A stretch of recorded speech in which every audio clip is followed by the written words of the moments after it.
Hello everyone, welcome back to my channel. I hope you are doing well. I pray for you all. God give you a long life and you live always happily there. Please like and share this video and also subscribe my YouTube channel. I have a request to you all. Watch this video till end for supporting me. So let's start today's information. These are some updates on Dinar. Before starting the video, I have to tell you something. Go to google.com and search dinaropinions.com and open this site.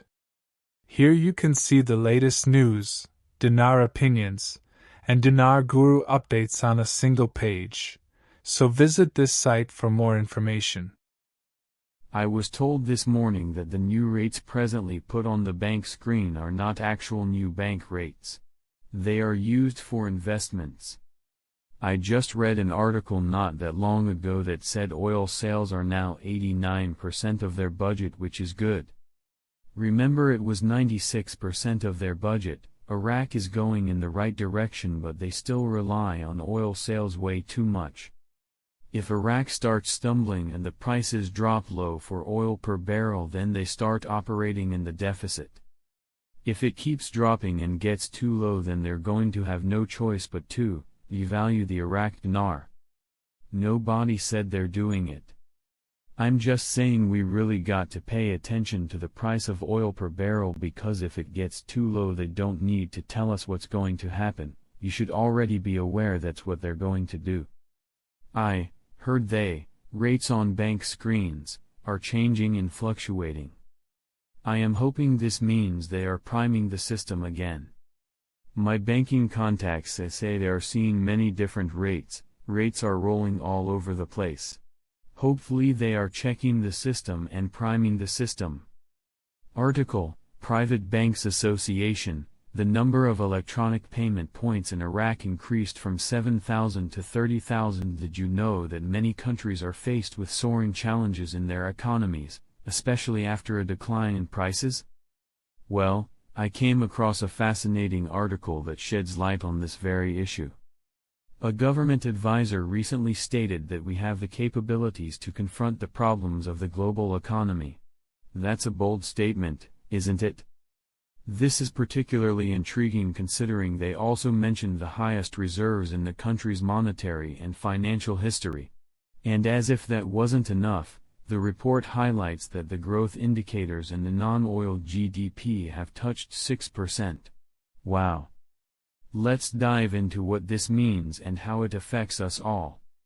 First, let's unpack why this article matters. Oil prices have been fluctuating for years. Many economies that rely heavily on oil exports often suffer during downturns. But this article suggests a flicker of hope. The government advisor indicates that their country has solid financial reserves. Now, what does that mean? It means they have cash ready to support various projects and stabilize the economy during tough times. Think of it as a savings account for a rainy day. Having a strong financial reserve can help a country weather economic storms. Next, let's discuss that staggering 6% growth in non-oil GDP. This figure is significant for a few reasons. Firstly, it shows that the economy is diversifying. When a country can grow without depending solely on oil, it is paving the way for a more stable future. Diversity in the economy means more job opportunities and more resilience against market changes. Imagine a business that only sells one product. If demand drops, they could be in big trouble. But if they have several products to offer, they can adapt better. This is what's happening with non-oil GDP growth. Now, let's talk about the implications of these reserves and growth indicators. Boosting the non-oil sector can create new industries, jobs, and innovation. For instance, developing technology or renewable energy could potentially draw in investors. And this leads to another interesting point mentioned in the article: how can countries leverage these reserves? Investing in education and skill development is vital. When people are trained in emerging sectors, we get a workforce ready for new opportunities. Learning from other countries can also provide valuable insights. For example, nations that have successfully transitioned to diverse economies can serve as models. They have shown that with planning and effort, it's possible to move beyond oil dependency. Here's where the story gets even more interesting. Creating supportive policies that encourage investment in technology and renewable resources can further enhance economic stability. When people see the potential in these areas, they're more likely to invest. Consider the electric vehicle industry. It's booming right now, and countries that invest in this sector can reap tremendous benefits.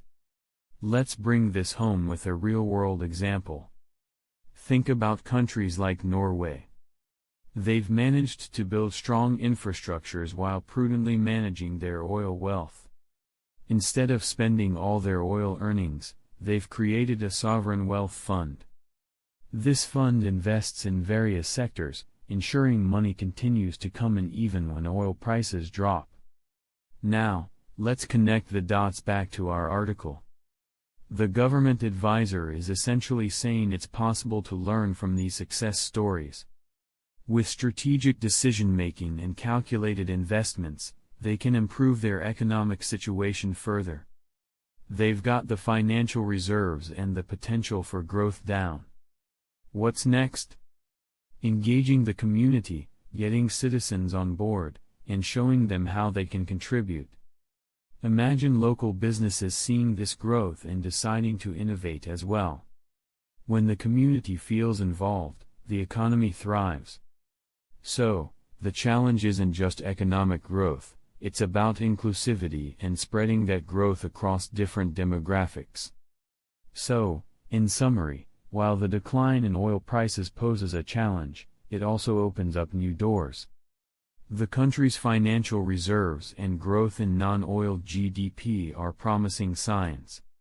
This is an opportunity not just to recover, but to truly thrive. What are your thoughts on this?